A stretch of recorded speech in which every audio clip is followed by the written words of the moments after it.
I said this earlier and I'll say it again. I invented myself, Lady Gaga. I curated my life to be an expression of my pain. This is how I overcame my depression, is by creating somebody that I felt was stronger than me.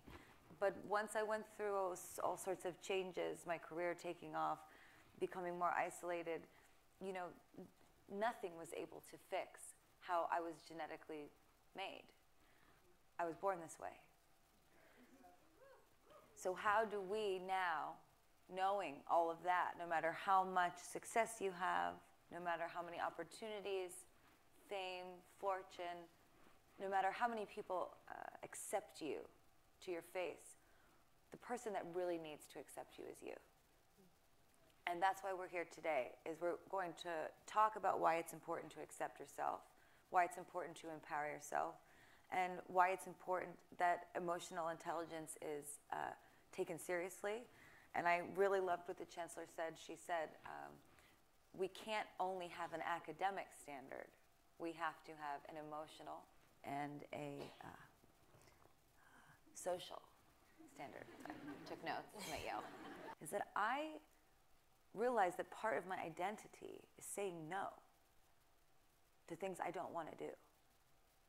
And you are all in school, and you all have a lot of teachers and a lot of people around you that tell you all day what you have to do, but it is your right to choose what you do and don't do. It is your right to choose what you believe in and what you don't believe in. It is your right to curate your life and your own perspective. You are not here to be a puppet for Yale. That's not what they want. Am I wrong? That's not what they want. What they want, I believe, is a thoroughbred kind of passion. And that comes from an extreme amount of integrity and knowing who you are. And I have had to make decisions like, why am I unhappy? Okay, Stephanie Gaga, hybrid person, why are you unhappy? Why is it that you want to quit music a couple years ago? It's like, well, I really don't like selling these, fragrances, perfumes. I don't like wasting my time spending days just shaking people's hands and smiling and taking selfies. It feels shallow to my existence. I have a lot more to offer than my image. I don't like being used to make people money.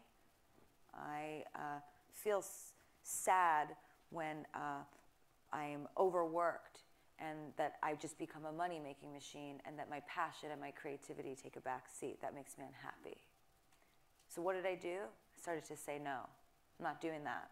I don't want to do that. I'm not taking that picture. I'm not going to that event. I'm not standing by that because that's not what I stand for. And slowly but surely, I remembered who I am. And then you go home and you look in the mirror and you're like, yes, I can go to bed with you every night. Because that person, I know that person. That person has balls. That person has integrity. That person has an opinion. That person doesn't say yes. That person doesn't get a text from somebody and say, oh my God, they wrote this and they sent this emoji. Should I write this back? What do you think? Is that okay to say?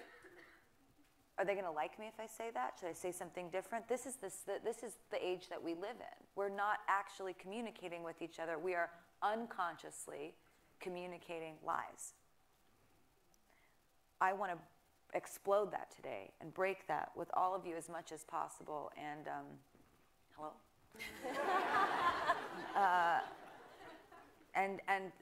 So that's what I would say. So my long answer to that question is that I check in with myself throughout the day. And I say, do I really want to do this? And if the answer is no, I don't do it. And you shouldn't either. Best things that the foundation